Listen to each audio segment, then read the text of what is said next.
कुतुबुद्दीन शहीद मौलाना उर्स मुबारक ने अटेंड करवाने मैं भी मुंबई से નીકળી પડી। આ છે મારી ટ્રેન જોધપુર એક્સપ્રેસ, જેનો ટાઈમ હતો 10:10નો, લેકિન આ આવી 10:50. ટ્રેનમાં જવાના સાથે મેં આપણી સીટ પર સૂઈ ગયો, લેકિન આ અંકલે ખરાટા મારીને મારી પૂરી નીંદની વાટ લગાવી દીધી।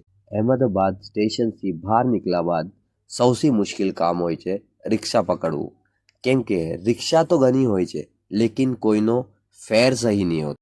ઘણી મહેનત અને મશક્કત કર્યા બાદ ફાઇનલી મને એક રિક્ષાવાલા અંકલ મળી ગયા, જે 60 રૂપિયામાં મને દરગાહ કુતબીના બહાર મૂકી દીધો।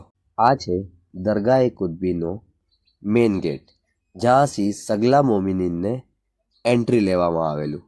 જેમ મેં ગેટથી એન્ટર થયો તો यहाँ પર ઘણી સારી સબીલોમાં નાસ્તાનો ઇંતજામ કીધો હતો, જેમાં ચાય, ટોસ્ટ અને ઘણી બધી બીજી વસ્તુઓ બી હતી। થોડી ઘણી વિડીયોઝ બનાવવા બાદ મેં આવી ગયો મારા ઉતારા તરફ। આ મારો ઉતારો નથી, મારો ઉતારો તો કંઈ ઓર છે। મંઝિલે બુરાનિયા પાસે મને મળી ગયા મારા team leader Hakim uncle from Nashik. ઉતારા પર જઈને મેં ફ્રેશ થયો, ચેન્જ કરું અને નીકળી પડો મારા દોસ્તો સાથે આકા મૌલાના દીદાર વાસ્તે। એટલી ભીડમાં બી આકા મૌલાના સુકૂનથી દીદાર કીધા, ઝિયારત કીધી અને થોડી ઘણી વિડીયોઝ બનાવી।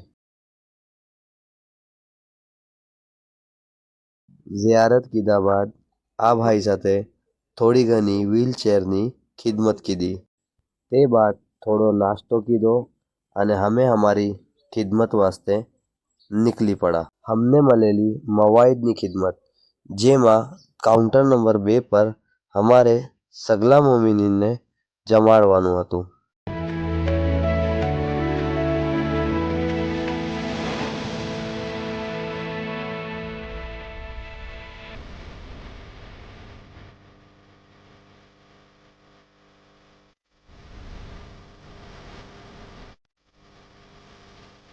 જમાડવા અને જમવા બાદ અમે આવ્યા બહાર ચાય પીવા। બીજી સબીલોમાં ચના બટેટા હતા અને આ હરીદાનો દૂધ હતો। હરીદાનું દૂધ પીધું, તે બાદ રૂમ પર ગયા અને થોડી વાર સૂઈ ગયા। 4:30 મવાઈદમાં રિપોર્ટિંગ વાસ્તે ગયા। મગરીબની નમાઝ પઢી, સદકલ્લા અને હાદીસો અટેન્ડ કરો। 9:45 જમવાનું સ્ટાર્ટ થયું। 11 વાગ્યા સુધી મોમિનીનને જમાડું અને 12:30 ઘરે જઈને સૂઈ ગયા।